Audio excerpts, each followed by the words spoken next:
La tenue garúa de Madrid se aferraba a los cristales del Café Gijón, desdibujando las siluetas que pasaban por el paseo de Recoletos. Adentro, el olor a café tostado y a papel viejo luchaba por imponerse sobre el persistente matiz metálico que Elena creía oler desde hacía años, un hedor fantasmal que le recordaba a la sangre y al óxido de los recuerdos olvidados. Su taza de café con leche, intocada, humeaba frente a... Había elegido esa mesa en particular, una pegada a la pared, desde donde podía observar sin ser vista, un hábito que había cultivado desde que el mundo se le desmoronó. Esa mañana, el aniversario número 10, el correo había traído un sobre sin remitente. Dentro, una fotografía amarillenta y una breve nota. La foto, su padre, joven y sonriente, de pie junto a un hombre corpulento y de mirada turbia, a la entrada de lo que parecía ser una fábrica. La nota, escrita con una letra pulcra pero desconocida, decía simplemente: la verdad no descansa. 10 años. 10 años de noches en vela, de preguntas sin respuesta, de la agonía de no saber el por qué. La versión oficial hablaba de un accidente industrial, de un colapso estructural en un almacén del puerto de Valencia, donde su padre, un ingeniero estructural, había estado supervisando un proyecto clave para por Grupo Alcántara, una corporación entonces en ascenso meteórico. Pero Elena nunca creyó la historia. El silencio que siguió a la tragedia, la velocidad con la que se cerró la investigación, la indemnización generosa pero insuficiente para calmar el dolor, todo olía a podrido. Apretó la fotografía, el cartón rascando su palma.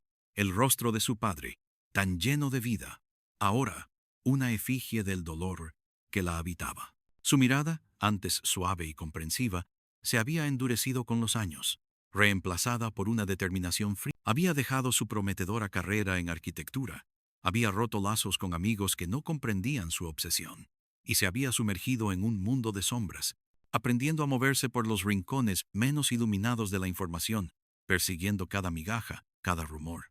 Recordaba con una claridad punzante la última vez que había visto a su padre. Fue en su estudio de la Porcalle de Segovia 34, en el barrio de La luz del atardecer madrileño se filtraba por la ventana, tiñendo de oro los planos y maquetas.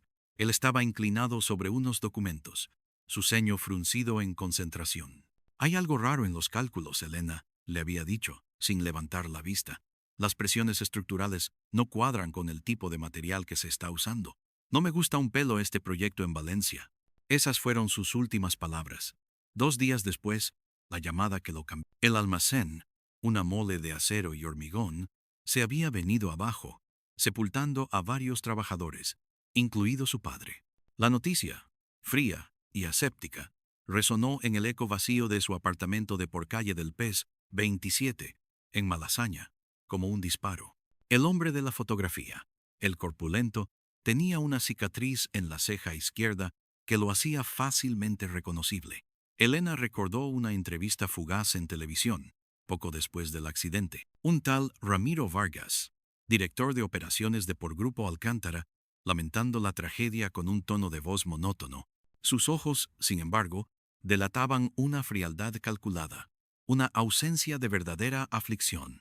Siempre lo había creído. Él era la pieza que faltaba. Esta fotografía, 10 años después, no era una simple casualidad. Era un desafío, una confirmación. Una parte de ella, la que aún se aferraba a la esperanza de la paz, se estremeció. Pero la otra, la más fuerte, la que había sido forjada en el fuego de la pérdida, sintió un gélido regocijo. El juego había comenzado. La verdad no descansaba, y ahora ella tampoco lo haría. Se levantó, el tintineo de la silla al moverse apenas audible en el bullicio contenido del café. Dejó unas monedas para el café intocado y salió a la calle, el aire frío de la mañana madrileña azotando su rostro. El cielo plomizo amenazaba con más lluvia. La ciudad se extendía ante ella, un laberinto de historias y secretos, y Elena sabía que la suya estaba a punto de desenterrarse, capa a capa, por oscura y dolorosa que fuera. El juramento, susurrado 10 años atrás frente a un ataúd cerrado, ahora tomaba forma tangible. Ramiro Vargas iba a pagar, y ella se aseguraría de que el precio fuera exacto. Los días siguientes fueron una vorágine de información. Elena se encerró en su pequeño apartamento de Malasaña, un espacio que apenas había cambiado desde el día de la tragedia, salvo por la acumulación de archivos y notas. La vieja máquina de escribir de su padre, una Olimpia de los años 70, reposaba en un rincón, un mudo recordatorio de la vida que una vez fue. Ordenadores portátiles abiertos sobre la mesa, pantallas iluminando su rostro cansado en la oscuridad de la... Se sumergió en registros corporativos antiguos, artículos de prensa de la época, foros oscuros de Internet que hablaban de conspiraciones empresariales. Cada nombre, cada fecha, cada transacción era una pieza de un rompecabezas macabro. Ramiro Vargas. Su nombre aparecía una y otra vez, vinculado a por Grupo Alcántara, por desde sus inicios. Un hombre que escaló rápido, implacable, sin dejar rastro de sus métodos. En la fotografía, la expresión de Vargas era una mezcla de arrogancia y cautela. Sus ojos pequeños y hundidos ya entonces portaban la marca de la ambición. La cicatriz en su ceja era como una firma, un mapa en su piel que Elena se sentía destinada a seguir. Sabía que no podía hacer esto sola. Necesitaba ojos y oídos que no estuvieran contaminados por el pasado, pero que tuvieran la habilidad de navegar por el presente subterráneo de la información. Recordó a un viejo colega de la universidad, un genio de la informática llamado Javier. Siempre un paso por delante, siempre con una sonrisa irónica y una moral flexible. Había perdido el contacto con él hace años, después de su reclusión, pero tenía una dirección antigua, un pequeño local en el barrio de Lavapiés, calle de la Fe, 12, que Javier utilizaba como laboratorio para sus proyectos más excéntricos.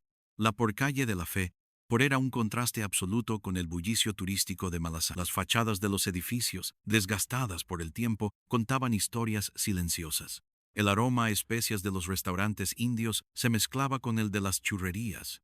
Elena tocó a la puerta metálica, oculta tras una cortina de grafitis. El timbre, un zumbido agudo, perforó el silencio de la calle. Pasaron unos segundos.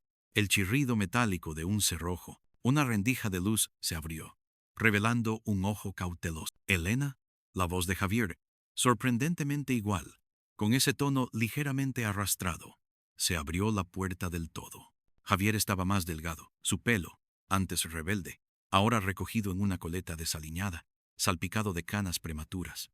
El mismo brillo de astucia en sus ojos, sin embargo, permanecía intacto. Necesito tu ayuda, Javi. No había necesidad de preámbulos. Su vida se había vuelto demasiado urgente para eso. Javier la hizo pasar a un caos organizado. Monitores de ordenador parpadeaban en las esquinas, cables serpenteaban por el suelo, y el aire olía a soldadura y café frío. Ponte cómoda. Si puedes, dijo con una media sonrisa, señalando una silla cubierta de libros. No esperes el mismo servicio que en el Gijón. Elena le mostró la fotografía y la nota. La historia fluyó de ella. Las palabras, antes reprimidas, ahora se derramaban como un río desbordado. La versión oficial, su escepticismo, la identidad de Vargas, la nueva pista. Javier escuchó en silencio, su mirada fija en la foto. Cuando ella terminó, él se sirvió una taza de café recién hecho de una cafetera industrial y le ofreció otra. Vargas, ¿eh? Ramiro Vargas. Ese nombre me suena, murmuró, revolviendo el azúcar. Un tipo muy influyente. Ahora es presidente de una subsidiaria de por Grupo Alcántara, Horizonte Logístico. Maneja los depósitos de mercancías a nivel nacional. Un imperio. ¿Y qué esperas encontrar? La verdad. Y la forma de hacerlo. Elena respondió con una frialdad que la sorprendió incluso a ella misma. Javier inclinó la cabeza, estudiándola. Elena, este no es un juego de niños. Este tipo tiene tentáculos. Va a ser peligroso. Estoy consciente. Un largo silencio. Solo el zumbido de los ordenadores llenaba el espacio. Javier suspiró. De acuerdo. Te ayudaré. Pero quiero saberlo todo. Cada detalle. No soy un santo, Elena, pero me gusta saber dónde me meto. Así comenzó la segunda fase. Javier se convirtió en su sombra digital, su ojo en la red, su cerebro en la maraña de datos. Se instalaron en el apartamento de Elena, transformándolo en un centro de operaciones improvisado.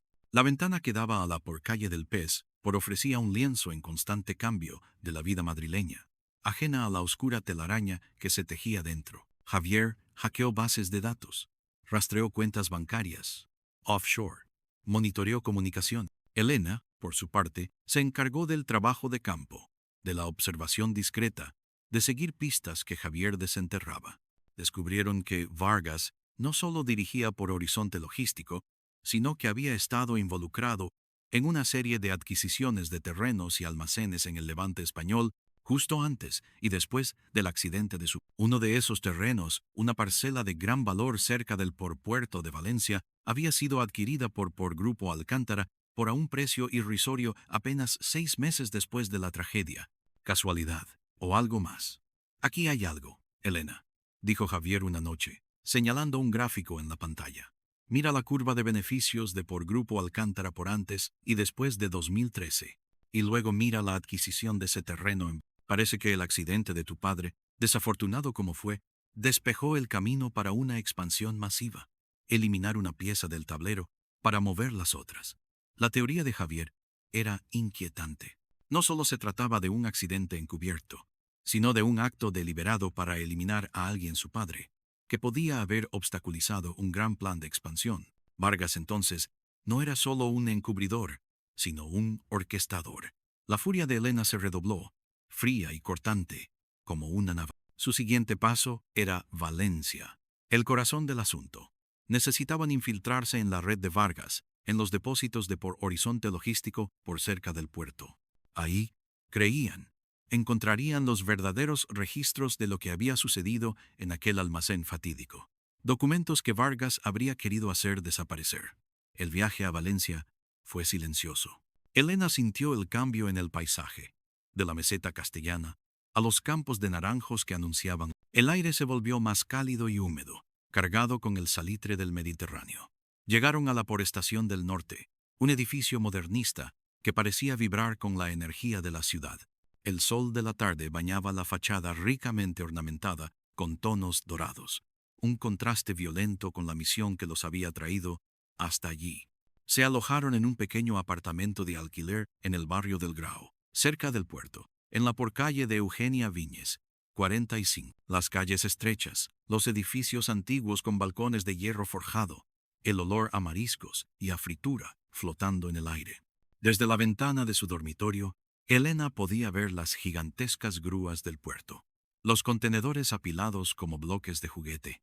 En algún lugar de ese laberinto de acero y mercancías, se ocultaba la verdad que buscaba. Javier había identificado un almacén específico propiedad de por Horizonte Logístico, el Almacén 17, situado en la por calle Juan Verdaguer, 8, a pocos metros de donde se ubicaba el almacén, colapsado hacía 10 años.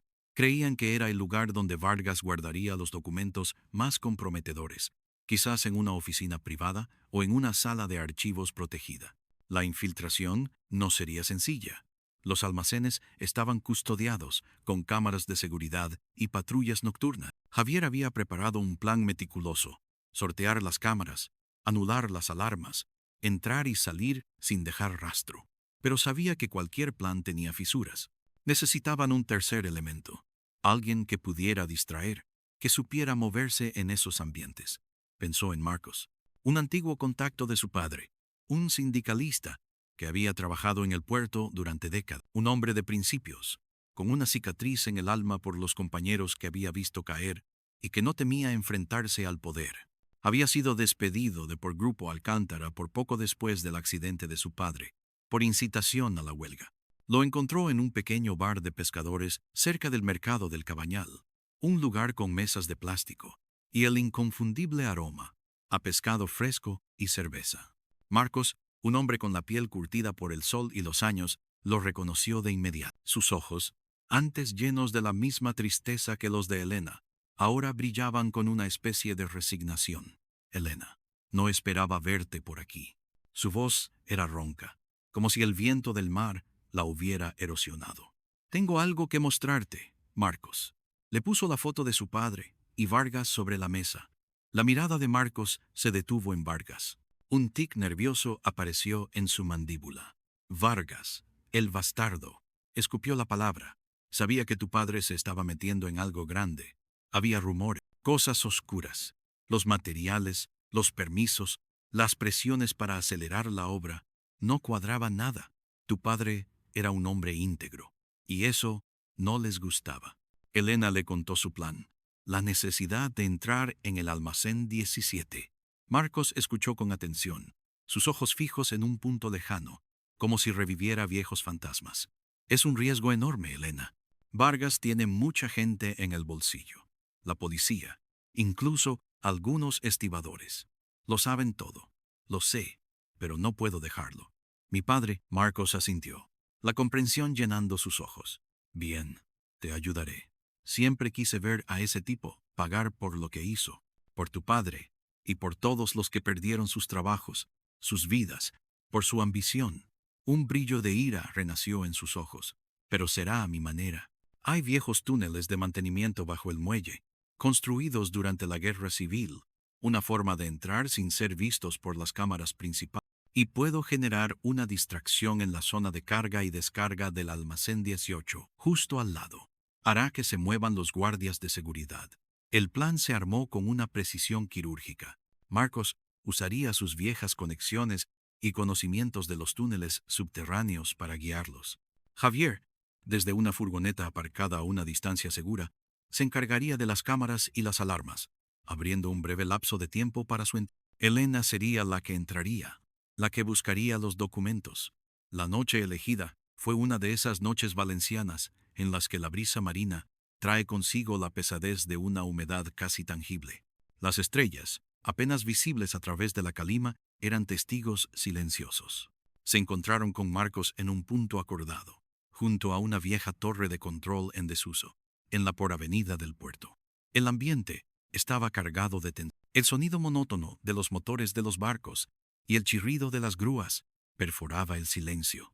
Marcos los guió hasta una entrada de servicio oxidada, oculta entre unos arbustos espinosos, que conducía a los túneles subterráneos. El aire allí abajo era denso y frío, con el olor a humedad, moho y la salinidad del mar. El eco de sus pasos resonaba en la oscuridad. Elena sentía el peso de la misión, el fantasma de su padre guiándola en cada paso. Aquí está la salida, susurró Marcos, señalando una rejilla metálica que daba directamente a la parte trasera del almacén 17. Desde aquí, unos 20 metros hasta la puerta de servicio que te ha indicado Javier. Yo me encargo de la distracción. Javier, a través de sus auriculares, les dio la señal. Luces apagadas en sector C-17. Seguridad redirigida a S-18. Tenéis 5 minutos, Elena. No más. Elena se movió con una agilidad sorprendente para ella misma, una agilidad nacida de años de entrenamiento para este momento. Abrió la puerta de servicio con una ganzúa que Javier le había proporcionado. El clic metálico, pareciendo un trueno en el silencio opresivo del almacén. El interior era un laberinto de estanterías gigantes repletas de mercancías, con pasillos que se perdían en la penumbra. El olor a cajas de cartón y metal se mezclaba con un rastro apenas perceptible a fuego. Caminó con cautela entre las estanterías, buscando la oficina que, según los planos de Javier, debía estar en el centro del edificio. Las sombras bailaban a su alrededor, proyectadas por la escasa luz que se filtraba de las claraboyas superiores. Cada ruido, el crujido de una tabla, el siseo del aire acondicionado, hacía que su corazón diera un vuelco. Finalmente, encontró la puerta. Una puerta de acero, robusta, con un teclado numérico de seguridad. Javier la guió a través del proceso de anulación remota, susurrando los códigos y pasos en su oído. La luz verde parpadeó. El cerrojo hizo un suave por-clac. Abrió la puerta y entró. La oficina era espartana. Un escritorio metálico, una silla giratoria, un archivador y un ordenador. Nada parecía fuera de lugar. Empezó a buscar, revisando cajones, estanterías, discos duros. El tiempo se le escapaba entre los dedos. 3 minutos. 4 minutos. Su desesperación aumentó. ¿Y si se había equivocado? ¿Y si Vargas era más inteligente de lo que pensaba? En el último cajón del archivador, escondido tras una pila de manuales de mantenimiento, encontró un cuaderno viejo, de tapas de cuero. Lo abrió. No eran documentos financieros. Eran notas. Notas manuscritas, códigos, fechas y nombres. Los nombres que saltaban a la vista eran los de funcionarios públicos, inversores y, para su horror, el nombre de su padre. Junto a él, la palabra obstáculo. Pero lo que realmente la golpeó, lo que la hizo vacilar, fue un nombre que no esperaba. Un nombre que conocía muy bien. El nombre del hombre que la estaba ayudando. Marcos. Junto al nombre de Marcos, una anotación. Contacto con por Dragón. Retrasar. Entrega materiales. Presión sobre Ing Soto. Ingeniero Soto era su padre. Su sangre se heló. Un frío que no era del almacén, sino de la traición, le recorrió la espina dorsal. Marcos, el hombre que le había jurado lealtad, el hombre que ahora estaba afuera, creando una distracción. Las palabras de Javier resonaron en sus oídos. Elena, 5 minutos. 5 minutos se habían convertido en 6, 7. Las luces del almacén parpadearon, luego se encendieron de nuevo. Un pitido lejano le indicó que la alarma principal se había restablecido. Se escucharon pasos, voces que se acercaban. Con el cuaderno en la mano, un nudo de hielo en el estómago, Elena salió de la oficina. Los pasos se acercaban. Tuvo que correr. Corrió por los pasillos oscuros del almacén, el cuaderno apretado contra su pecho. La traición era un veneno más potente que la venganza. Se abrió paso por la rejilla de ventilación, los músculos doloridos, la respiración entrecortada. El aire fresco de la noche esta vez no le trajo al... Se lanzó al muelle, corriendo hacia la furgoneta de Javier, que la esperaba con el motor en marcha. ¿Lo tienes?, preguntó Javier, viendo su expresión lívida. Elena subió, su mirada fija en el cuaderno. Sí, pero esto es mucho peor de lo que pensaba. Mientras Javier arrancaba el vehículo y se alejaban a toda velocidad del puerto, las sirenas de la policía resonando a sus espaldas, Elena abrió el cuaderno bajo la tenue luz del salpicadero. Había más: diagramas complejos de propiedades, mapas de rutas marítimas, y la conexión de Vargas con una organización aún más grande, un consorcio de empresas y personajes políticos llamado por Consorcio Epsilon, y la palabra Dragón. Dragón era un código para el verdadero cerebro de la operación. La escala del engaño se revelaba vasta y profunda. Su enemigo no era solo Vargas. Vargas era una pieza clave, sí, pero una pieza al fin y al cabo, en un tablero mucho más grande. Y Marcos, el shock de esa revelación, era un puñal. ¿Por qué la había ayudado? ¿Para encubrir sus propias huellas? ¿Para desviar la atención? La ambigüedad moral de su búsqueda se había vuelto más densa, más asfixiante. El mundo no era blanco y negro, ni siquiera en su cruzada por la justicia. Era un gris infinito, salpicado de mentiras y verdades a medias. El regreso a Madrid fue un viaje sombrío. El silencio entre Elena y Javier era espeso, roto solo por el murmullo de las noticias de radio sobre un incidente en el puerto de Valencia y la descripción de un vehículo que coincidía con el suyo. Tenían que ser más cuidadosos, moverse más rápido. De vuelta en su apartamento de Malasaña, el cuaderno de Vargas se convirtió en el centro de su universo. Noches enteras, Elena y Javier desentrañaron sus anotaciones. Los nombres, los códigos, las fechas. El dragón se reveló como una figura central, una leyenda urbana en ciertos círculos empresariales, un inversor anónimo que manejaba hilos invisibles en todo el país. Su nombre real era un secreto celosamente guardado. El cuaderno detallaba un esquema de lavado de dinero y contrabando a gran escala, utilizando las infraestructuras de Por Horizonte Logístico por como tapadera. El accidente del almacén en Valencia no había sido solo para facilitar la expansión de terrenos, sino para eliminar a su padre, que había descubierto un flujo de materiales ilegales que comprometían la estructura del edificio y, por extensión, el entramado criminal. Él, un hombre de principios, se había convertido en un estorbo. ¿Y Marcos, qué papel había jugado? Las notas indicaban que Marcos había sido coaccionado, su familia amenazada, para retrasar la entrega de materiales, es decir, para asegurarse de que los materiales de construcción de baja calidad llegaran a la obra a tiempo, sin que el padre de Elena pudiera detectarlo a tiempo. Marcos había sido una víctima más de la maquinaria de Vargas, obligado a comprometerse, pero no el cerebro. El dragón era el titirite. Entonces, Vargas no era el jefe final, dijo Javier, su voz teñida de asombro. Era un ejecutor, sí, pero no el cerebro. El dragón es el verdadero monstruo. Elena asintió, la boca seca. La ira que sentía por Vargas ahora se mezclaba con una nueva y más profunda sed de justicia. El dragón era la cabeza de la serpiente. Necesitaba un nombre, un rostro. Javier rastreó la palabra dragón a través de redes cifradas y foros ocultos. Le llevó días, noches, con sus ojos enrojecidos y su café. Finalmente, encontró una conexión. El por consorcio Epsilon era una tapadera para un holding de inversión offshore, con sede en Ginebra, pero con operaciones en España, especialmente en las grandes ciudades.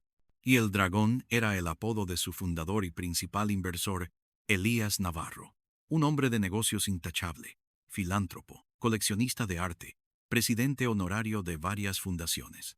Nadie, absolutamente nadie, lo conectaba con el submundo. Vivía en una mansión en un exclusivo barrio de Barcelona, el por distrito de Sarrià-Sant-Gervasi, y tenía su oficina principal en un rascacielos en el por Passeig de Gracia.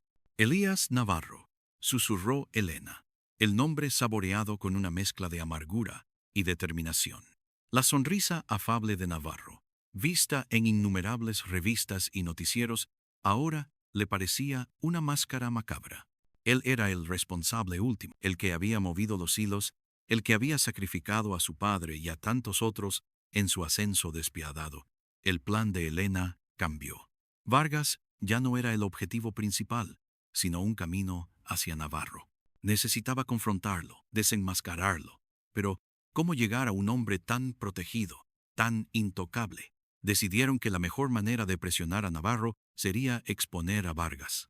Revelar sus crímenes, sus conexiones con el por consorcio Epsilon, la trama de contrabando y lavado de dinero. Vargas era la punta del iceberg, y al hundirla, obligarían a Navarro a mostrarse. Javier, con la ayuda de Elena, compiló un dossier demoledor. Documentos del cuaderno de Vargas, registros financieros, testimonios anónimos de exempleados de por Grupo Alcántara porque Javier había logrado localizar. Tenían la prueba irrefutable de la culpabilidad de Vargas y su conexión con Navarro. La idea era filtrar la información a un periodista de investigación de renombre. Pero Elena quería más que una simple exposición mediática. Quería una confrontación. Quería que Navarro supiera quién lo había desenmascarado y por qué. «Voy a ir a Barcelona», dijo Elena a Javier, una noche, con la ciudad extendiéndose bajo ellos desde la ventana, sus luces parpadeando como ojos vigilantes. «Voy a entregar esto yo misma». Javier la miró, sus ojos cansados, pero con una admiración silenciosa. «Es un riesgo inmenso. Navarro tiene gente muy peligrosa. Y tú, no puedo parar ahora», interrumpió Elena. «Después de todo lo que hemos encontrado, después de saber lo que le hicieron a mi padre, no puedo». Javier asintió lentamente. «De acuerdo, pero no irás sola. Te daré un dispositivo de seguimiento, y un plan de escape si las cosas se ponen feas, y una copia de todo. Si me pasa algo, o si te pasa algo, alguien tiene que saberlo todo». La noche anterior a su partida a Barcelona, Elena se sentó en silencio en el apartamento. El olor a polvo y café viejo, la vieja máquina de escribir de su padre, todo parecía parte de un ciclo interminable. Su venganza la estaba convirtiendo en la persona que su padre no querría que fuera. Había usado a Marcos, aunque supo que él era también una víctima. Había roto leyes, había acechado, había planeado con una frialdad que la asustaba. Pero la imagen de su padre, sonriendo en la foto, le devolvía la fuerza. Él merecía justicia, y ella era la única que podía darse. El tren de alta velocidad a Barcelona fue una blur. El paisaje pasaba rápido por la ventana, pero en la mente de Elena el tiempo se había ralentizado. Cada respiración, cada latido, era un paso más cerca de su destino. Elías Navarro, el dragón. El nombre se repetía en su cabeza como un mantra. Llegó a la forestación de Barcelona Sants, una terminal moderna y bulliciosa. El aire era diferente aquí, con el suave aroma del Mediterráneo y la energía vibrante de la ciudad. Se dirigió al por Passeig de Gracia, una avenida elegante flanqueada por edificios modernistas y tiendas de lujo. El contraste con la oscuridad de su misión era casi surrealista. El edificio del por consorcio Epsilon se alzaba imponente, una torre de cristal y acero que reflejaba el cielo azul. La dirección era por Passeig de Gracia, 65, un monumento a la riqueza y al poder. Elena llevaba consigo una mochila discreta con el dossier. Javier había ideado un plan para asegurarse de que el dossier llegara a Navarro, incluso si ella no podía confrontarlo directamente. Consiguió una cita, haciéndose pasar por una periodista de un pequeño medio digital que buscaba una entrevista con Navarro sobre inversiones sostenibles. Era una apuesta arriesgada, pero el nombre de Elías Navarro era tan pulcro que su equipo de relaciones públicas no sospechó de una reportera de bajo perfil. Querían publicidad positiva, y Elena se lo daría, pero no de la forma que esperaban. La sala de espera era opulenta, con obras de arte abstractas en las paredes y cómodos sofás de cuero.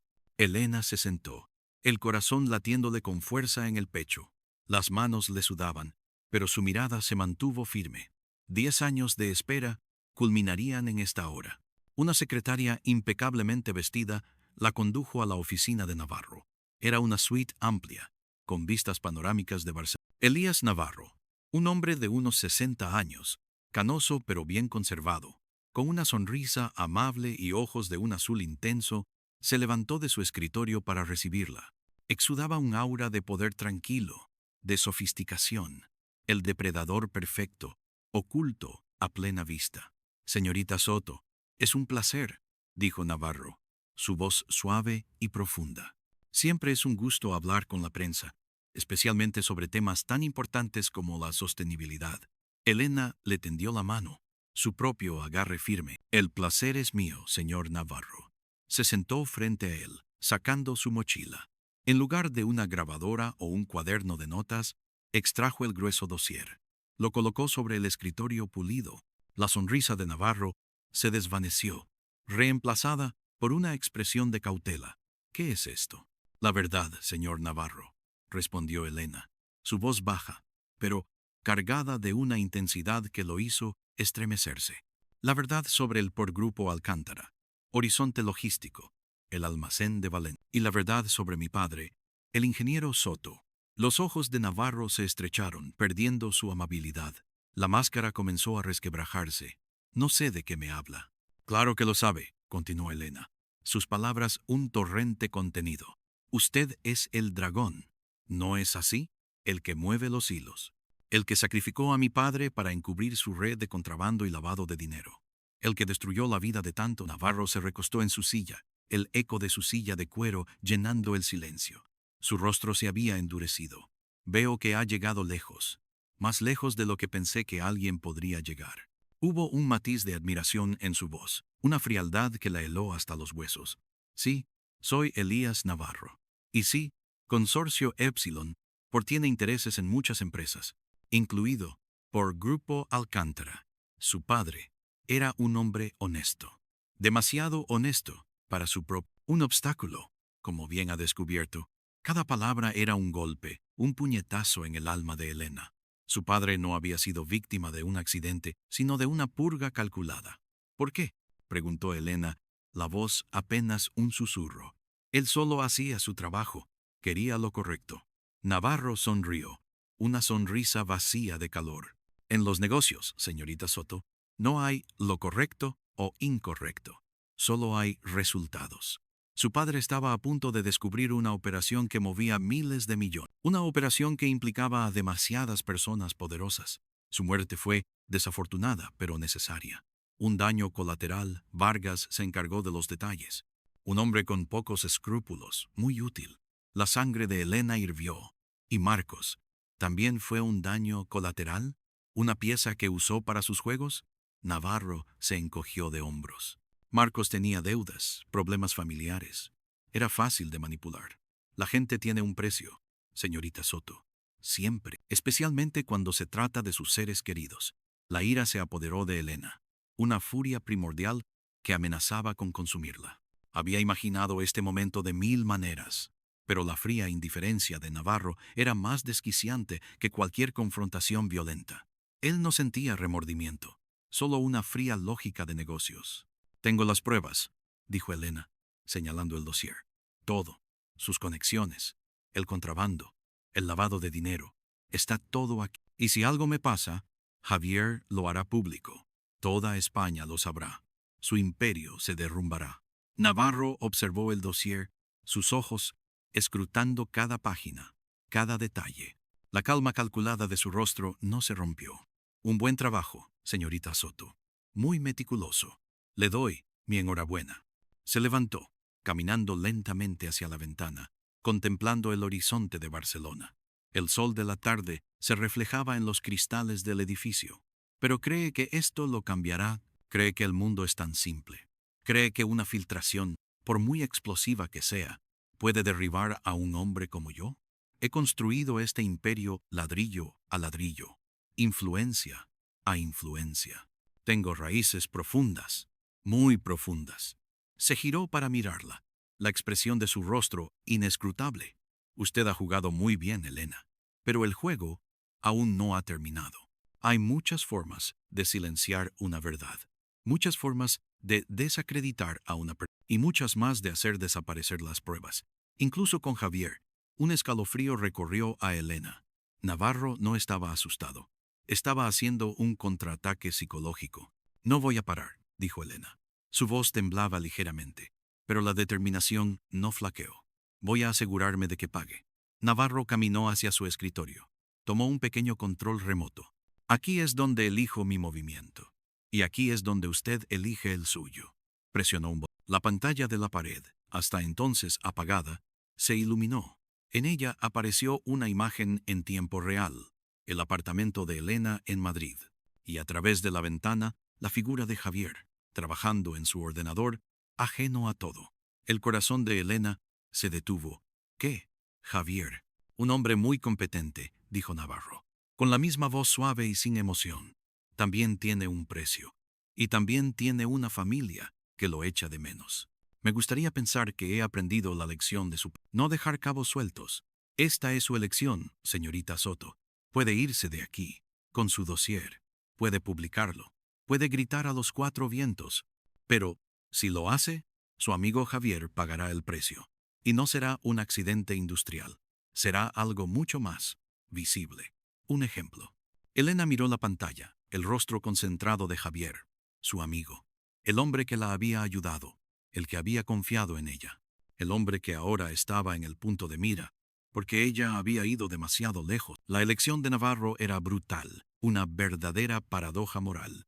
Venganza a cualquier precio, o la vida de un inocente. La habitación se sumió en un silencio opresivo, el eco de los latidos de su propio corazón, el viento que silbaba suavemente fuera de la ventana. La ciudad de Barcelona, indiferente a su tormento. Tiene 5 minutos, señorita Soto, dijo Navarro, mirando su reloj. 5 minutos para decidir. Si decide seguir adelante con su venganza, su amigo morirá. Si decide irse, si acepta que el juego ha terminado aquí, entonces Javier vivirá. Y usted, bueno, usted vivirá con su verdad. Que, por cierto, no creo que nadie llegue a creer de verdad. El tiempo se estiró. Cada segundo, una agonía. La imagen de su padre, su voz resonando en su mente. Haz lo correcto, Elena. Pero, ¿qué era lo correcto ahora? ¿Vengar la muerte de su padre, a costa de la vida de Javier? ¿O proteger a Javier, y vivir con la amarga derrota, sabiendo que Navarro saldría impune? Se levantó, sus manos apretadas en puños. La furia y la desesperación la ahogaban. Miró a Navarro, su rostro pétreo. Él era el demonio encarnado, el que no tenía límites. Sus ojos se posaron en la vista exterior, el mar Mediterráneo brillando a lo lejos, la ciudad extendiéndose bajo un cielo de... La vida continuaba, ajena a la oscuridad que la había envuelto. Su padre, que había dedicado su vida a la honestidad y a la integridad, nunca habría querido que ella sacrificara a un amigo. Nunca habría querido que ella se convirtiera en un monstruo para luchar contra otro. La venganza, en ese momento, se sentía como una autodestrucción, una trampa más grande que todas las demás. Navarro la observaba, su rostro inexpresivo, pero sus ojos brillaban con una anticipación. Él disfrutaba de este momento, de su poder absoluto. Elena respiró hondo, el aire frío y metálico llenando sus pulmones. La elección era clara, aunque desgarradora. No podía permitir que Javier pagara el precio. No podía convertirse en una extensión del mal que odiaba. Con una lentitud deliberada, Elena tomó el dossier del escritorio de Navarro. Lo sostuvo en sus manos por un momento, el peso de la verdad y de su derrota. Luego, con una fuerza que le costó encontrar, los rompió por la mitad y luego otra vez los papeles rasgándose con un sonido brutal. Las pruebas, los años de trabajo, los sacrificios, hechos pedazos. La desesperación la invadió, un grito silencioso que solo ella podía escuchar. Navarro la observó, una pequeña sonrisa de triunfo asomando en sus labios. Una decisión inteligente, señorita Soto. Los niños deben jugar a otro tipo de juegos. Elena no resentía un vacío inmenso, como si le hubieran arrancado una parte de sí misma. La venganza, ese motor que la había impulsado durante una década, se había extinguido, dejando solo cenizas. Había salvado a Javier, pero ¿a qué precio? Se dio la vuelta, el sonido de los papeles cayendo al suelo resonando en la oficina. Caminó hacia la puerta, sus pasos pesados. No miró hacia atrás. Al salir del edificio, el bullicio del Porpaseic de Gracia por la golpeó como una bofetada. La gente pasaba, riendo, hablando por teléfono, ajena a la batalla silenciosa que se acababa de librar en la cima de esa torre de cristal. El sol brillaba, cegador. Elena sacó su teléfono y llamó a Javier. La espera le pareció eterna. Finalmente, él respondió. «Elena, ¿estás bien? Llevas mucho tiempo». Su voz, normal, despreocupada, la rompió. «Sí, Javi, estoy bien». Su voz sonaba distante, extraña para ella misma. «Ha terminado. No hay nada que hacer». Hubo un silencio al otro lado de la línea. Javier, que era agudo, debió sentir la derrota en su tono. «¿Qué ha pasado?» «Me ganó», susurró Elena, las lágrimas finalmente brotando de sus ojos, calientes y amargas. «Me ganó». Colgó la llamada antes de que Javier pudiera decir algo más. Se quedó de pie en la acera, en medio de la multitud indiferente, los restos de su venganza desparramados en una oficina de lujo y el eco de la risa silenciosa de Navarro resonando en su... Había elegido la vida, sí, pero había perdido la guerra, y con ella, una parte de sí misma. El final de su camino no era la justicia, ni la paz, sino una amarga resignación. La verdad no descansaba, pero a veces la justicia sí lo hacía, derrotada por un poder mayor, intocable. Y ella, Elena, la mujer que había jurado venganza, ahora era solo una más de las víctimas silenciosas de Elías. Se alejó caminando, perdiéndose entre la multitud, una sombra más en la vasta y compleja red de la ciudad. El sol de Barcelona la bañaba, pero en su interior solo había oscuridad. Los días se convirtieron en semanas, las semanas en meses. Elena regresó a Madrid, a su apartamento en Malasaña. Javier al principio intentó que hablara, que le contara los detalles, pero Elena solo podía responder con un vacío que no se atrevía. La historia que había desmantelado no podía ser contada, no sin poner en peligro a Javier, a Marcos, a cualquiera que se atreviera a oírla.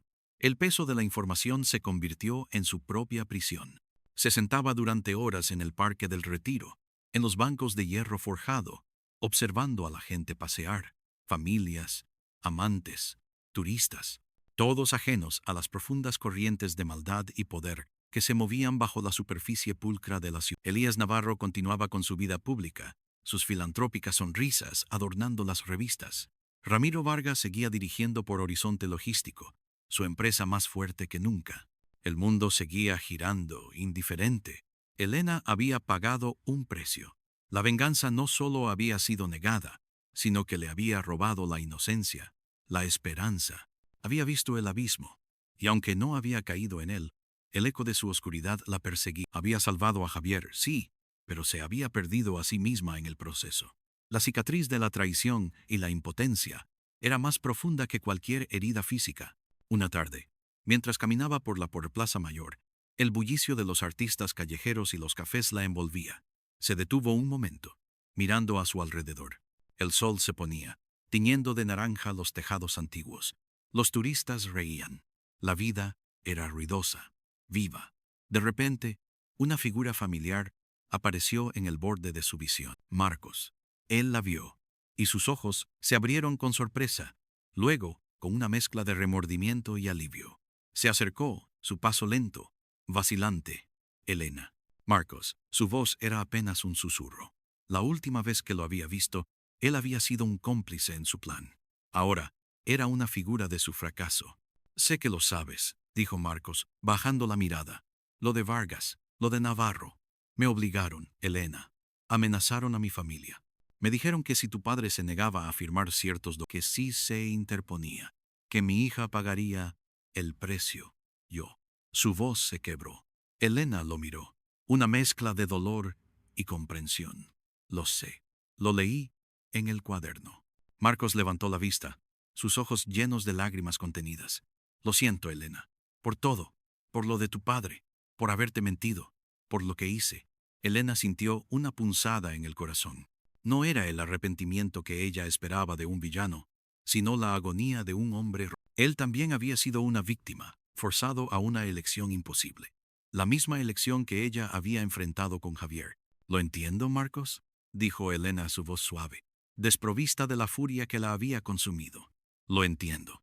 Un silencio se extendió entre ellos, un silencio pesado con el peso del pasado. Luego, Marcos habló de nuevo. Después de que te fuiste de Valencia, Vargas me envió un mensaje. Dijo que el asunto se había resuelto, que ya no serías un pro. También dijo que el dragón estaba satisfecho. Elena asintió, la confirmación de su derrota. Pero sé algo más, continuó Marcos, su voz baja y urgente. Después de todo lo que pasó, empecé a prestar más atención, a escuchar. A veces, Navarro no se queda en Barcelona. Tiene un retiro, un lugar muy discreto en las afueras de Sevilla, una finca con un viñedo, bajo el nombre de una de sus empresas de fachada. Nadie va allí. Es su santuario. Finca La Escondida, en las afueras de Port Carmona, cerca de la carretera a 457, kilómetro 12. Elena lo miró. Una chispa, un tenue eco de su antiguo fuego, encendiéndose en su interior. ¿Un santuario? ¿Un lugar al que nadie va?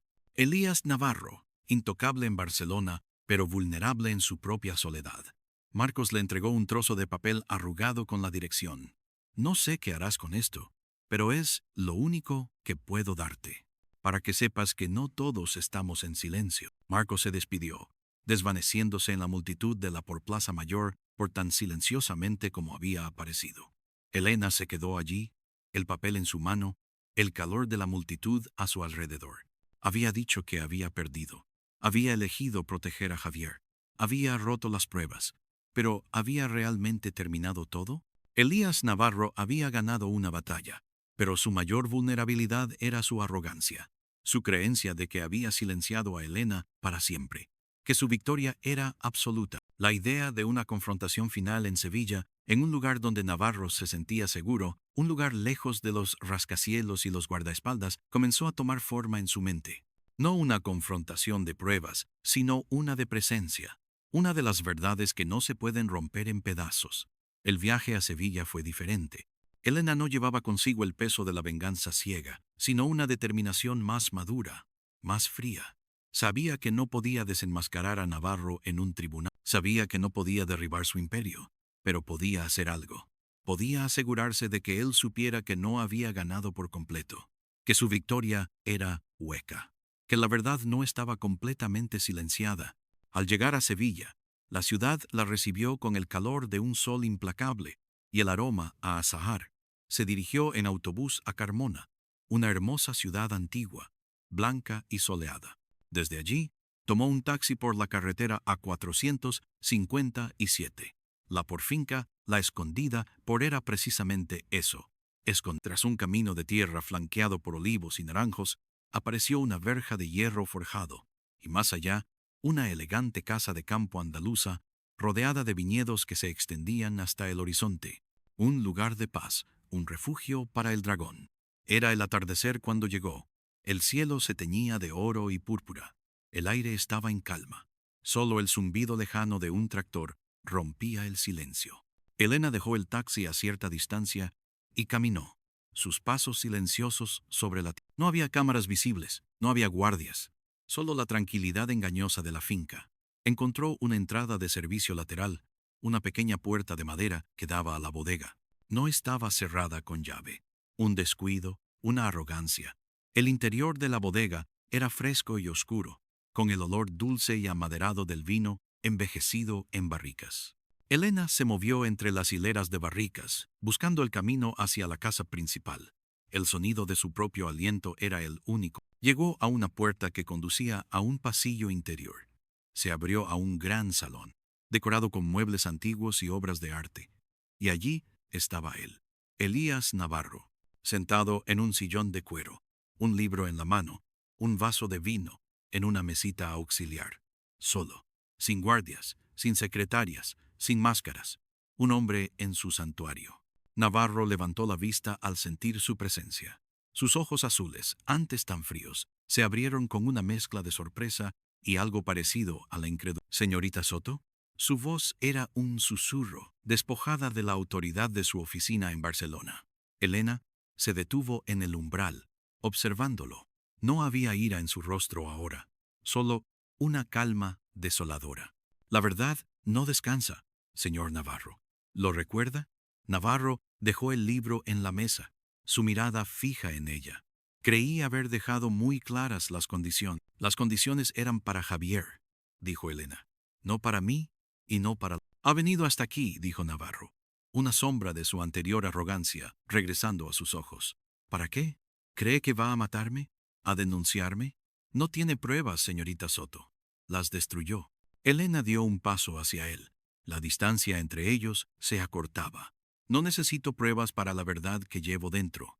No necesito un juez para la justicia que busca mi padre. Solo necesito que usted sepa una cosa. Usted no ha ganado. No del todo. Navarro se levantó lentamente, su rostro ahora una máscara de frialdad. Se equivoca. He ganado, y lo haré de nuevo si es necesario. Su victoria es una prisión, señor Navarro, dijo Elena, su voz baja y llena de una extraña autoridad. Usted vive en la oscuridad, con la sangre en sus manos, con el miedo a que alguien, en algún momento, descubra la verdad.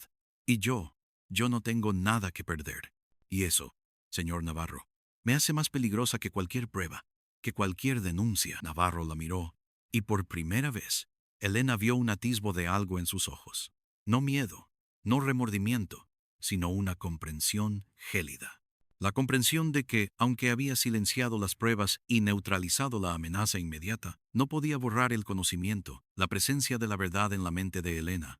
Ella era un recordatorio viviente de sus crímenes, un fantasma que lo perseguiría. No importa lo que haga, continuó Elena. Usted sabe quién es, y yo también lo sé. Y esa verdad nunca descansará. La confrontación no fue física. No hubo gritos, ni amenazas. Fue un choque de voluntades, un intercambio de verdades inexpresables. Elena había venido no a derribar su imperio, sino a dejarle la marca de su conciencia, una marca que ni todo su dinero ni su poder podrían borrar. El sol se había puesto por completo, y la habitación se sumió en las sombras, solo iluminada por la tenue luz de una lámpara de pie. Elena se dio la vuelta. Había dicho lo que necesitaba decir. Había hecho lo que tenía que hacer. No intente nada, señor Navarro, dijo, antes de cruzar la puerta. Porque si lo hace, entonces, sí. Entonces no tendré nada más que perder. Salió de la finca, la oscuridad de la noche andaluza envolviéndola. El aire, ahora más fresco, traía consigo el aroma de la tierra y las flores nocturnas. No había una sensación de triunfo, ni de cierre, solo un vacío que aún persistía, pero que ahora estaba teñido con una extraña sensación de liberación. Había evitado la autodestrucción. Había salvado a Javier. La venganza no había sido el camino, o al menos no la venganza sangrienta y destructiva que había imaginado. Su venganza había sido otra, ser la memoria viviente de la verdad, un recordatorio constante de los crímenes de Navarro. El dragón permanecería en la oscuridad, en su santuario, pero ya no en paz. Su victoria había sido robada, su paz envenenada. Elena caminó por el camino de tierra, dejándola por finca la escondida por atrás. La vida no volvería a ser como antes, pero ella tampoco. Había pasado de la inocencia a la tragedia, de la venganza a la resignación, y finalmente a una forma de justicia más sutil y profunda. Miró al cielo estrellado. Las estrellas parpadeaban, miles de puntos de luz en la imagen. Su padre estaría orgulloso, no de su búsqueda de sangre, sino de la elección final de su humanidad. El camino por delante era incierto, pero por primera vez en 10 años, Elena sintió que podía respirar.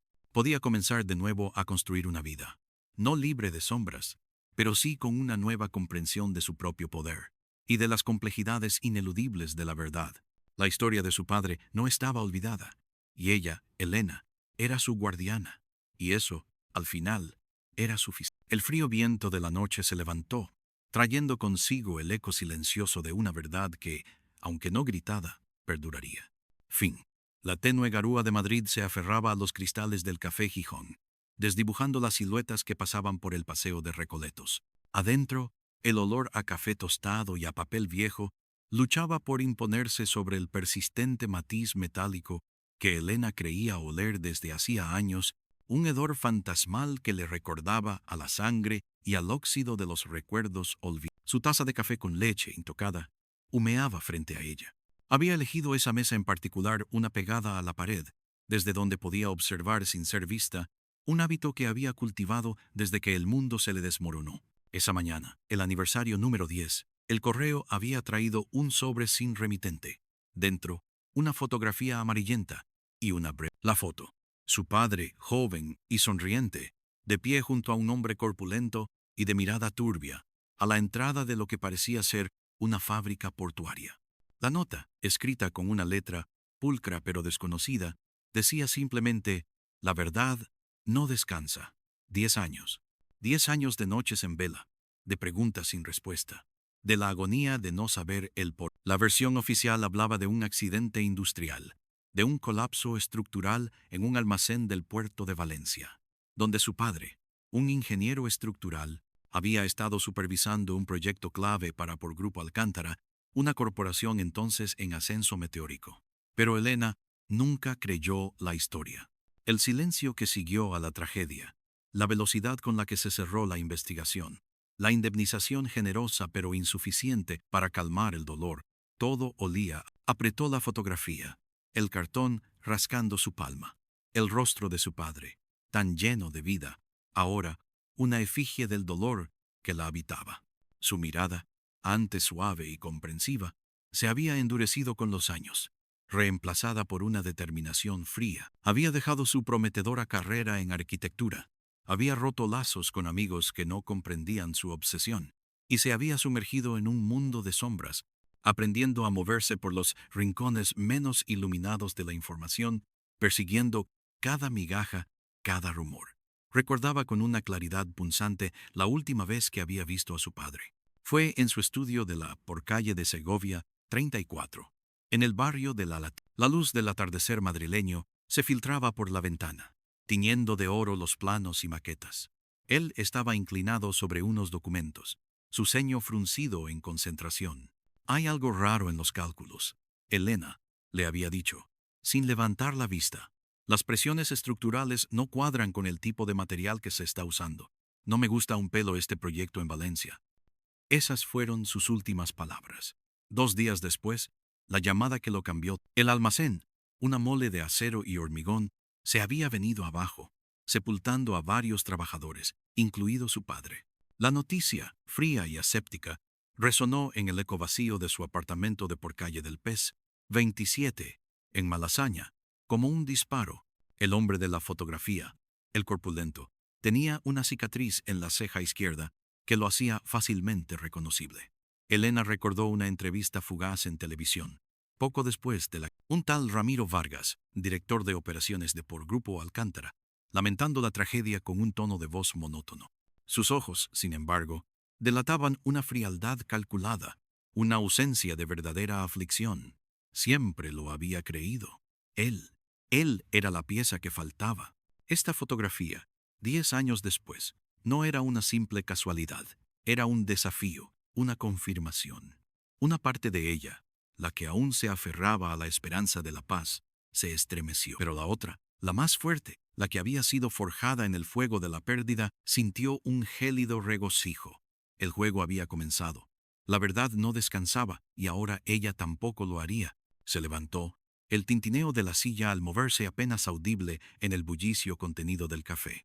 Dejó unas monedas para el café intocado, y salió a la calle, el aire frío de la mañana madrileña azotando su rostro.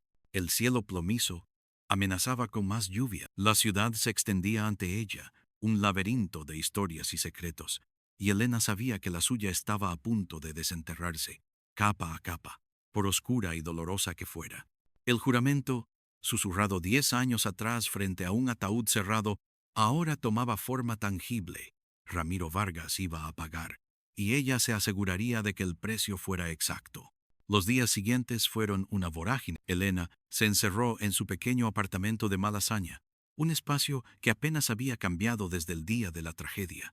Salvo por la acumulación de archivos y notas, la vieja máquina de escribir de su padre, una Olimpia de los años 70, reposaba en un rincón, un mudo recordatorio de la vida que una vez fue. Ordenadores portátiles abiertos sobre la mesa, pantallas iluminando su rostro cansado en la oscuridad. Se sumergió en registros corporativos antiguos, artículos de prensa de la época, foros oscuros de Internet que hablaban de conspiraciones empresariales. Cada nombre, cada fecha, cada transacción era una pieza de un rompecabezas macabro. Ramiro Vargas. Su nombre aparecía una y otra vez, vinculado a por Grupo Alcántara por desde sus inicios. Un hombre que escaló rápido, implacable, sin dejar rastro de sus metas. En la fotografía, la expresión de Vargas era una mezcla de arrogancia y cautela. Sus ojos pequeños y hundidos ya entonces portaban la marca de la ambición.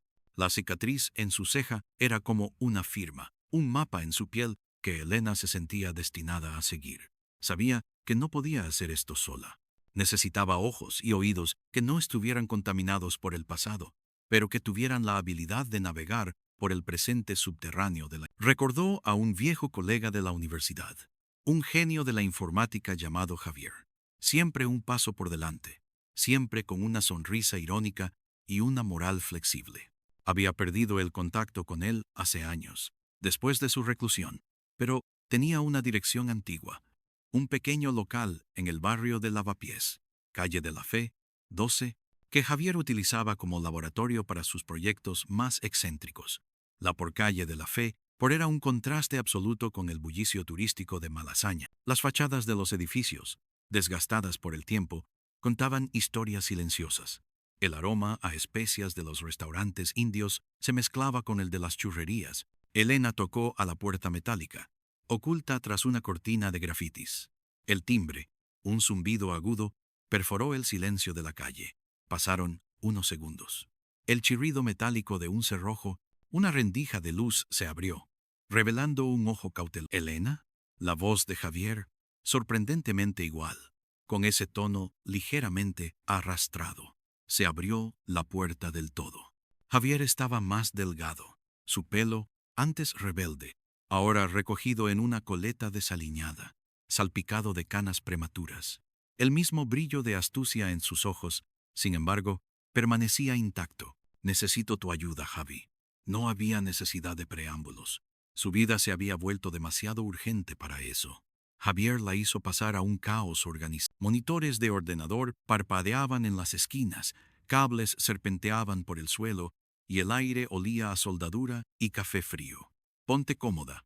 Si puedes, dijo con una media sonrisa, señalando una silla cubierta de libros. No esperes el mismo servicio que en el Gijón.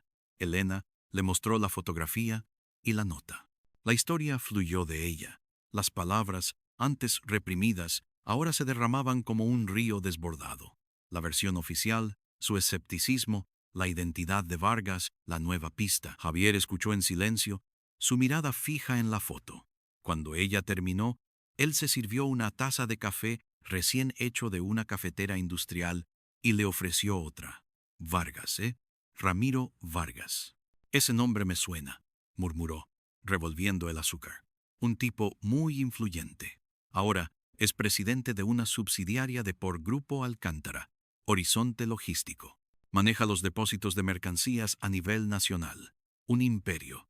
¿Y qué esperas encontrar? La verdad. Y la forma de hacerlo. Elena respondió con una frialdad que la sorprendió incluso a ella misma. Javier inclinó la cabeza, estudiándola. Elena, este no es un juego de niños. Este tipo tiene tentáculos.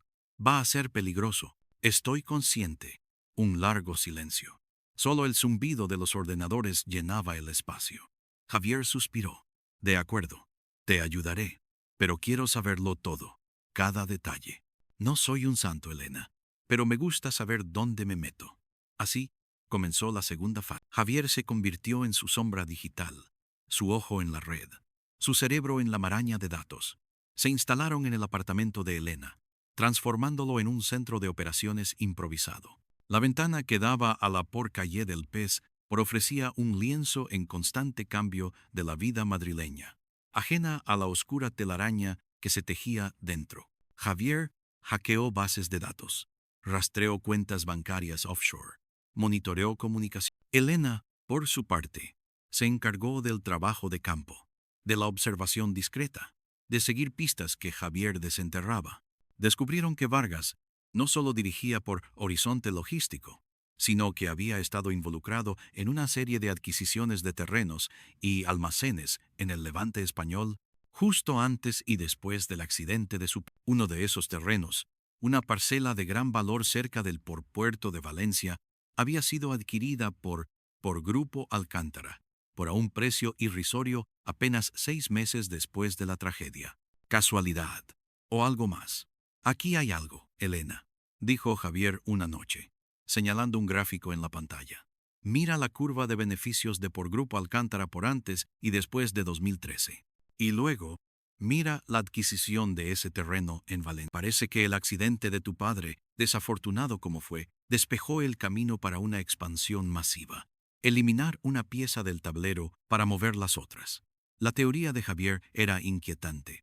No solo se trataba de un accidente encubierto, sino de un acto deliberado para eliminar a alguien, su padre, que podía haber obstaculizado un gran plan de expansión. Vargas, entonces, no era solo un encubridor, sino un orquestador. La furia de Elena se redobló, fría y cortante como una navaja. Su siguiente paso era Valencia. El corazón del asunto. Necesitaban infiltrarse en la red de Vargas, en los depósitos de por Horizonte Logístico por cerca del puerto.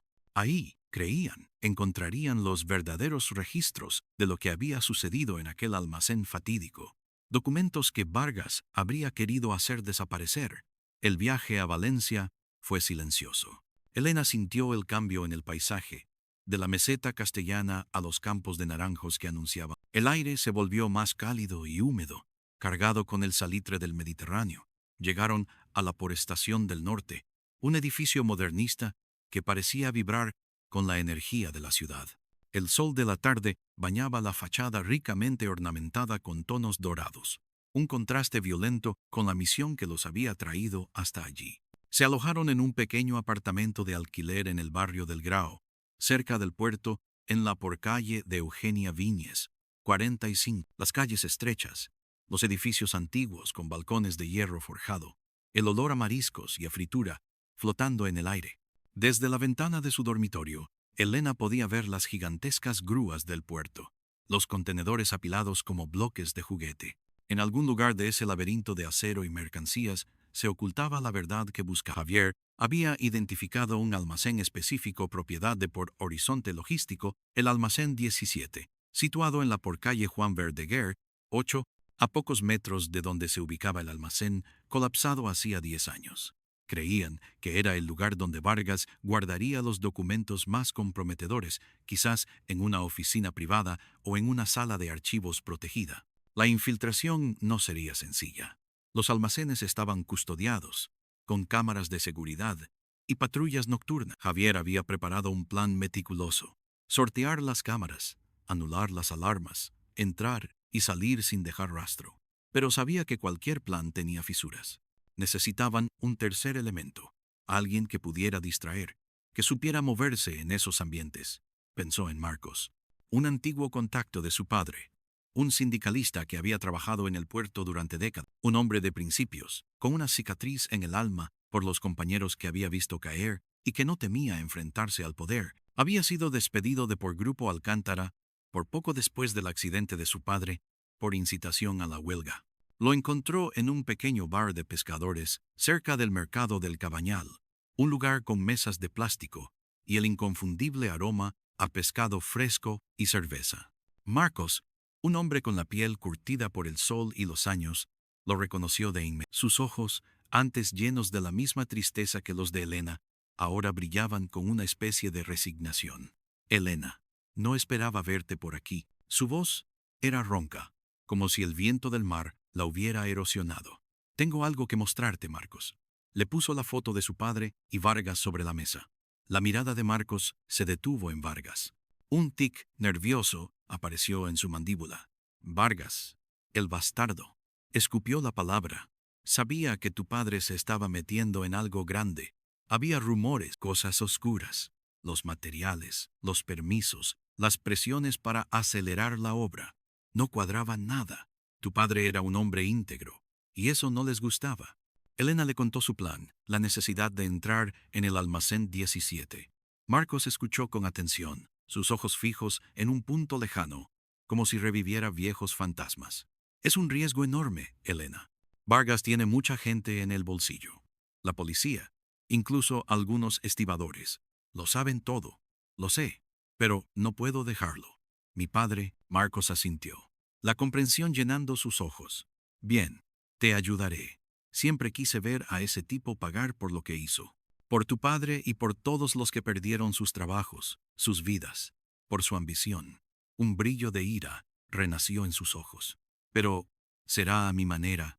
Hay viejos túneles de mantenimiento bajo el muelle, construidos durante la Guerra Civil. Una forma de entrar sin ser vistos por las cámaras principales. Y puedo generar una distracción en la zona de carga y descarga del almacén 18, justo al lado. Hará que se muevan los guardias de seguridad. El plan se armó con una precisión quirúrgica. Marcos usaría sus viejas conexiones y conocimientos de los túneles subterráneos para guiarlos. Javier, desde una furgoneta aparcada a una distancia segura, se encargaría de las cámaras y las alarmas, abriendo un breve lapso de tiempo para su... Elena sería la que entraría, la que buscaría los documentos.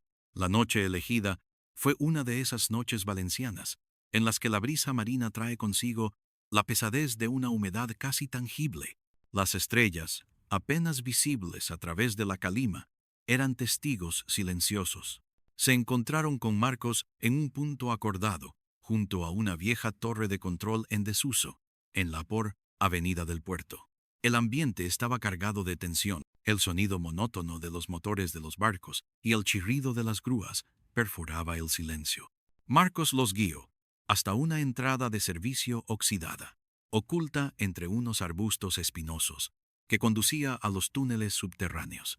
El aire allí abajo era denso y frío, con el olor a humedad, moho y la salinidad del mar. El eco de sus pasos resonaba en la oscuridad. Elena sentía el peso de la misión, el fantasma de su padre guiándola en casa. Aquí está la salida, susurró Marcos, señalando una rejilla metálica que daba directamente a la parte trasera del almacén 17. Desde aquí, unos 20 metros hasta la puerta de servicio que te ha indicado Javier. Yo me encargo de la distracción. Javier, a través de sus auriculares, les dio la señal. Luces apagadas en sector CIE 17. Seguridad redirigida a CIE 18. Tenéis 5 minutos, Elena. No más. Elena se movió con una agilidad sorprendente para ella misma, una agilidad nacida de años de entrenamiento para este momento. Abrió la puerta de servicio con una ganzúa que Javier le había proporcionado. El clic metálico, pareciendo un trueno en el silencio opresivo del almacén. El interior era un laberinto de estanterías gigantes repletas de mercancías, con pasillos que se perdían en la penumbra. El olor a cajas de cartón y metal se mezclaba con un rastro apenas perceptible. Caminó con cautela entre las estanterías, buscando la oficina que, según los planos de Javier, debía estar en el centro del edificio. Las sombras bailaban a su alrededor, proyectadas por la escasa luz que se filtraba de las claraboyas superiores. Cada ruido, el crujido de una tabla, el siseo del aire acondicionado, hacía que su corazón diera un vuelco.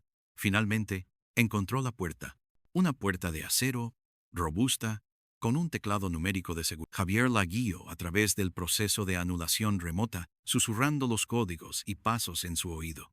La luz verde parpadeó. El cerrojo hizo un suave por-clac. Abrió la puerta y entró. La oficina era espartana. Un escritorio metálico, una silla giratoria, un archivador y un ordenador. Nada parecía fuera de lugar. Empezó a buscar, revisando cajones, estanterías, discos duros. El tiempo se le escapaba entre los dedos. 3 minutos, 4 minutos. Su desesperación aumentó. ¿Y si se había equivocado? ¿Y si Vargas era más inteligente de lo que pensaba? En el último cajón del archivador, escondido tras una pila de manuales de mantenimiento, encontró un cuaderno viejo, de tapas de cuero. Lo abrió. No eran documentos financieros. Eran notas. Notas manuscritas, códigos, fechas y nombres. Los nombres que saltaban a la vista eran los de funcionarios públicos, inversores y, para su horror, el nombre de su padre. Junto a él, la palabra obstáculo. Pero lo que realmente la golpeó, lo que la hizo vacilar, fue un nombre que no esperaba, un nombre que conocía muy bien, el nombre del hombre que la estaba ayudando, Marcos. Junto al nombre de Marcos, una anotación. Contacto con Pordragón. Retrasar entrega materiales. Presión sobre Ingi Soto. Ingeniero Soto. Era su padre. Su sangre se heló. Un frío que no era del almacén, sino de la traición, le recorrió la espina dorsal. ¿Marcos? ¿El hombre que le había jurado lealtad? ¿El hombre que ahora estaba afuera, creando una distracción? Las palabras de Javier resonaron en sus oídos. Elena, 5 minutos. 5 minutos se habían convertido en 6, 7. Las luces del almacén parpadearon. Luego se encendieron de nuevo. Un pitido lejano le indicó que la alarma principal se había restablecido. Se escucharon pasos, voces que se acercaban. Con el cuaderno en la mano, un nudo de hielo en el estómago, Elena salió de la oficina. Los pasos se acercaban. Tuvo que correr. Corrió por los pasillos oscuros del almacén, el cuaderno apretado contra su pecho. La traición era un veneno más potente que la venganza. Se abrió paso por la rejilla de ventilación, los músculos doloridos, la respiración entrecortada. El aire fresco de la noche, esta vez, no le trajo. Se lanzó al muelle, corriendo hacia la furgoneta de Javier, que la esperaba con el motor en marcha. ¿Lo tienes?, preguntó Javier, viendo su expresión lívida. Elena subió, su mirada fija en el cuaderno.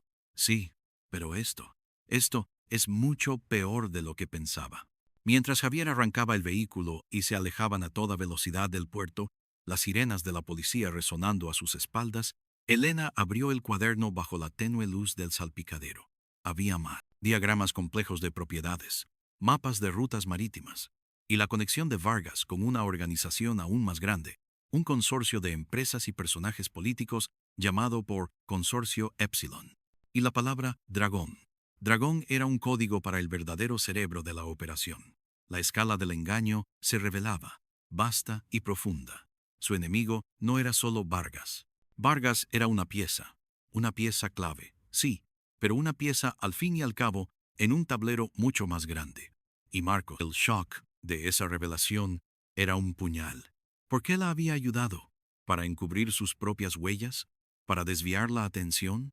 La ambigüedad moral de su búsqueda se había vuelto más densa, más asfixiante. El mundo no era blanco y negro, ni siquiera en su cruzada por la justicia. Era un gris infinito, salpicado de mentiras y verdades a medias. El regreso a Madrid fue un viaje sombrío. El silencio entre Elena y Javier era espeso, roto solo por el murmullo de las noticias de radio sobre un incidente en el puerto de Valencia y la descripción de un vehículo que coincidía con el suyo. Tenían que ser más cuidadosos, moverse más rápido. De vuelta en su apartamento de Malasaña, el cuaderno de Vargas se convirtió en el centro de su universo. Noches enteras, Elena y Javier desentrañaron sus anotaciones, los nombres, los códigos, las fechas. El dragón se reveló como una figura central, una leyenda urbana en ciertos círculos empresariales, un inversor anónimo que manejaba hilos invisibles en todo el país. Su nombre real era un secreto celosamente guardado. El cuaderno detallaba un esquema de lavado de dinero y contrabando a gran escala, utilizando las infraestructuras de Por Horizonte Logístico por como tapadera. El accidente del almacén en Valencia no había sido solo para facilitar la expansión de terrenos, sino para eliminar a su padre, que había descubierto un flujo de materiales ilegales que comprometían la estructura del edificio y, por extensión, el entramado criminal. Él, un hombre de principios, se había convertido en un estorbo. ¿Y Marcos, qué papel había jugado? Las notas indicaban que Marcos había sido coaccionado, su familia amenazada, para retrasar la entrega de materiales, es decir, para asegurarse de que los materiales de construcción de baja calidad llegaran a la obra a tiempo, sin que el padre de Elena pudiera detectarlo a tiempo. Marcos había sido una víctima más de la maquinaria de Vargas, obligado a comprometerse, pero no el cerebro. El dragón era el titiritero, entonces Vargas no era el jefe final, dijo Javier, su voz teñida de asombro. Era un ejecutor, sí, pero no el cerebro. El dragón es el verdadero monstruo. Elena asintió, la boca seca. La ira que sentía por Vargas ahora se mezclaba con una nueva y más profunda sed de justicia. El dragón era la cabeza de la serpiente. Necesitaba un nombre, un rostro. Javier rastreó la palabra dragón a través de redes cifradas y foros ocultos. Le llevó días, noches, con sus ojos enrojecidos y su cabeza. Finalmente encontró una conexión.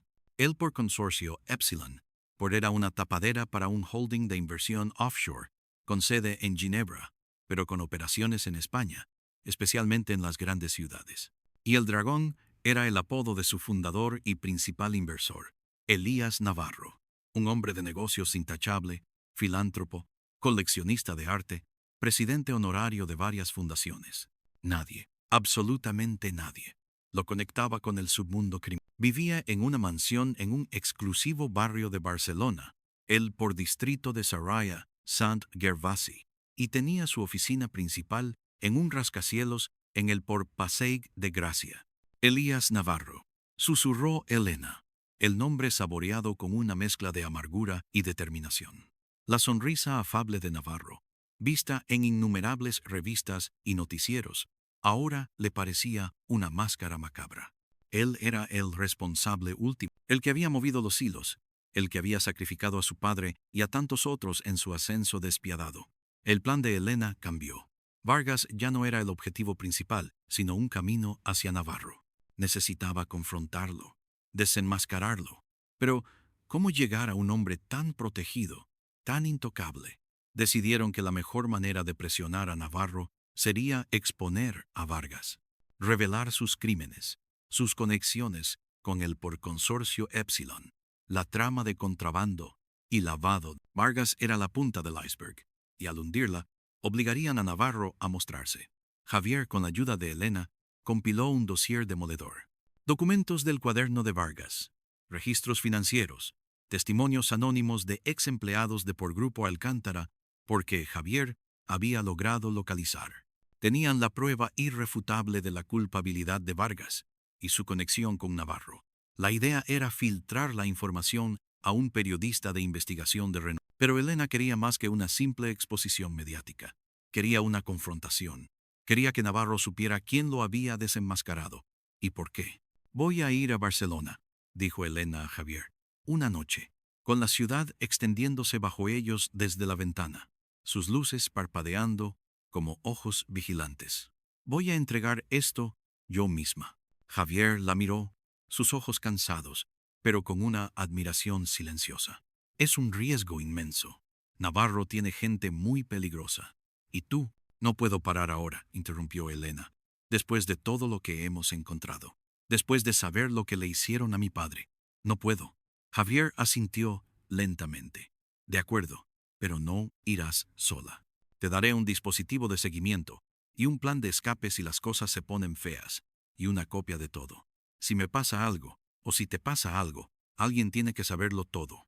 La noche anterior a su partida a Barcelona, Elena se sentó en silencio en el apartamento. El olor a polvo y café viejo, la vieja máquina de escribir de su padre, todo parecía parte de un ciclo interminable. Su venganza la estaba convirtiendo en la persona que su padre no querría que fuera. Había usado a Marcos, aunque supo que él era también una víctima. Había roto leyes, había acechado, había planeado con una frialdad que la asustaba. Pero la imagen de su padre, sonriendo en la foto, le devolvía la fuerza. Él merecía justicia, y ella era la única que podía darse. El tren de alta velocidad a Barcelona fue una blur. El paisaje pasaba rápido por la ventana, pero en la mente de Elena el tiempo se había ralentizado. Cada respiración, cada latido, Era un paso más cerca de su destino. Elías Navarro, el dragón. El nombre se repetía en su cabeza como un mantra.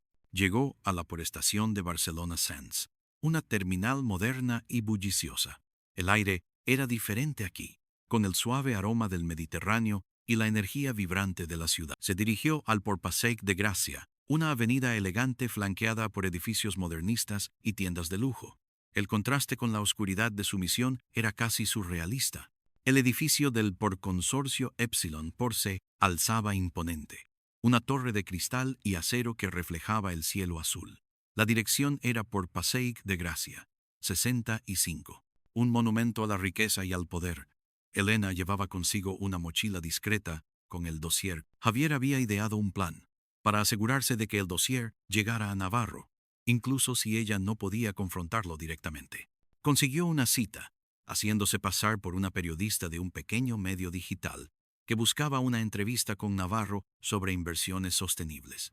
Era una apuesta arriesgada, pero el nombre de Elías Navarro era tan pulcro que su equipo de relaciones públicas no sospechó de una reportera debajo. Querían publicidad positiva, y Elena se lo daría, pero no de la forma que esperaban. La sala de espera era opulenta, con obras de arte abstractas en las paredes y cómodos sofás de cuero. Elena se sentó, el corazón latiéndole con fuerza en el pecho. Las manos le sudaban, pero su mirada se mantuvo firme. 10 años de espera culminarían en esta hora. Una secretaria impecablemente vestida la condujo a la oficina de Navarro. Era una suite amplia, con vistas panorámicas de Barcelona. Elías Navarro, un hombre de unos 60 años, canoso pero bien conservado, con una sonrisa amable y ojos de un azul intenso, se levantó de su escritorio para recibirla. Exudaba un aura de poder tranquilo, de sofisticación. El depredador perfecto, oculto a plena vista. Señorita Soto, es un placer, dijo Navarro, su voz suave y profunda. Siempre es un gusto hablar con la prensa, especialmente sobre temas tan importantes como la sostenibilidad. Elena le tendió la mano, su propio agarre firme. El placer es mío, señor Navarro. Se sentó frente a él, sacando su mochila. En lugar de una grabadora o un cuaderno de notas, extrajo el grueso dossier. Lo colocó sobre el escritorio pulido. La sonrisa de Navarro se desvaneció, reemplazada por una expresión de cautela. ¿Qué es esto? La verdad, señor Navarro, respondió Elena, su voz baja, pero cargada de una intensidad que lo hizo estremecerse. La verdad sobre el por Grupo Alcántara, Horizonte Logístico, el almacén de Valencia. Y la verdad sobre mi padre, el ingeniero Soto. Los ojos de Navarro se estrecharon, perdiendo su amabilidad. La máscara comenzó a resquebrajarse. No sé de qué me habla. Claro que lo sabe, continuó Elena, sus palabras un torrente contenido. Usted es el dragón, ¿no es así? El que mueve los hilos. El que sacrificó a mi padre para encubrir su red de contrabando y lavado de dinero. El que destruyó la vida de... Navarro se recostó en su silla, el eco de su silla de cuero llenando el silencio. Su rostro se había endurecido. Veo que ha llegado lejos, más lejos de lo que pensé que alguien podría llegar. Hubo un matiz de admiración en su voz, una frialdad que la heló hasta los huesos. Sí, soy Elías Navarro. Y sí, Consorcio Epsilon por tiene intereses en muchas empresas, incluido por Grupo Alcántara. Su padre era un hombre honesto, demasiado honesto para su propio. Un obstáculo, como bien ha descubierto, cada palabra era un golpe, un puñetazo en el alma de Elena. Su padre no había sido víctima de un accidente, sino de una purga calculada. ¿Por qué? Preguntó Elena, la voz apenas un susurro. Él solo hacía su trabajo. Quería lo correcto. Navarro sonrió, una sonrisa vacía de calor. En los negocios, señorita Soto, no hay lo correcto o incorrecto. Solo hay resultados. Su padre estaba a punto de descubrir una operación que movía miles de millones. Una operación que implicaba a demasiadas personas poderosas. Su muerte fue desafortunada, pero necesaria. Un daño colateral. Vargas se encargó de los detalles. Un hombre con pocos escrúpulos, muy útil. La sangre de Elena hirvió. ¿Y Marcos también fue un daño colateral? ¿Una pieza que usó para sus juegos? Navarro se encogió de hombros. Marcos tenía deudas, problemas familiares. Era fácil de manipular. La gente tiene un precio, señorita Soto. siempre, especialmente cuando se trata de sus seres queridos. La ira se apoderó de Elena, una furia primordial que amenazaba con consumirla. Había imaginado este momento de 1000 maneras, pero la fría indiferencia de Navarro era más desquiciante que cualquier confrontación violenta. Él no sentía remordimiento, solo una fría lógica de negocios. «Tengo las pruebas», dijo Elena, señalando el dossier. «Todo. Sus conexiones, el contrabando, el lavado de dinero. Está todo aquí. Y si algo me pasa, Javier lo hará público. Toda España lo sabrá. Su imperio se derrumbará». Navarro observó el dossier, sus ojos escrutando cada página, cada detalle. La calma calculada de su rostro no se rompió. «Un buen trabajo, señorita Soto. Muy meticuloso. Le doy mi enhorabuena». Se levantó, caminando lentamente hacia la ventana, contemplando el horizonte de Barcelona. El sol de la tarde se reflejaba en los cristales del edificio. Pero cree que esto lo cambiará. Cree que el mundo es tan simple. Cree que una filtración, por muy explosiva que sea, puede derribar a un hombre como yo. He construido este imperio ladrillo a ladrillo, influencia a influencia. Tengo raíces profundas, muy profundas. Se giró para mirarla, la expresión de su rostro inescrutable. «Usted ha jugado muy bien, Elena, pero el juego aún no ha terminado. Hay muchas formas de silenciar una verdad, muchas formas de desacreditar a una persona y muchas más de hacer desaparecer las pruebas, incluso con Javier». Un escalofrío recorrió a Elena. Navarro no estaba asustado, estaba haciendo un contraataque psicológico. «No voy a parar», dijo Elena. Su voz temblaba ligeramente, pero la determinación no flaqueó. «Voy a asegurarme de que pague». Navarro caminó hacia su escritorio. Tomó un pequeño control remoto. «Aquí es donde elijo mi movimiento. Y aquí es donde usted elige el suyo». Presionó un botón. La pantalla de la pared, hasta entonces apagada, se iluminó. En ella apareció una imagen en tiempo real, el apartamento de Elena en Madrid, y a través de la ventana, la figura de Javier, trabajando en su ordenador, ajeno a todo. El corazón de Elena se detuvo. «¿Qué? Javier, un hombre muy competente», dijo Navarro, con la misma voz suave y sin emoción. «También tiene un precio, y también tiene una familia que lo echa de menos. Me gustaría pensar que he aprendido la lección de no dejar cabos sueltos. Esta es su elección, señorita Soto. Puede irse de aquí con su dossier. Puede publicarlo. Puede gritar a los 4 vientos. Pero si lo hace, su amigo Javier pagará el precio. Y no será un accidente industrial. Será algo mucho más visible. Un ejemplo». Elena miró la pantalla. El rostro concentrado de Javier, su amigo, el hombre que la había ayudado, el que había confiado en ella, el hombre que ahora estaba en el punto de mira, porque ella había ido demasiado lejos. La elección de Navarro era brutal, una verdadera paradoja moral. Venganza a cualquier precio, o la vida de un inocente. La habitación se sumió en un silencio opresivo, el eco de los latidos de su propio corazón, el viento que silbaba suavemente fuera de la ventana. La ciudad de Barcelona, indiferente a su tormento, «Tiene 5 minutos, señorita Soto», dijo Navarro, mirando su reloj. 5 minutos para decidir. Si decide seguir adelante con su venganza, su amigo morirá. Si decide irse, si acepta que el juego ha terminado aquí, entonces Javier vivirá. Y usted, bueno, usted vivirá con su verdad. Que por cierto, no creo que nadie llegue a creer de verdad. El tiempo se estiró, cada segundo una agonía. La imagen de su padre, su voz resonando en su mente. «Haz lo correcto». Pero, ¿qué era lo correcto ahora? ¿Vengar la muerte de su padre a costa de la vida de Javier? ¿O proteger a Javier y vivir con la amarga derrota, sabiendo que Navarro saldría impune? Se levantó, sus manos apretadas en puños. La furia y la desesperación la ahogaban. Miró a Navarro, su rostro pétreo.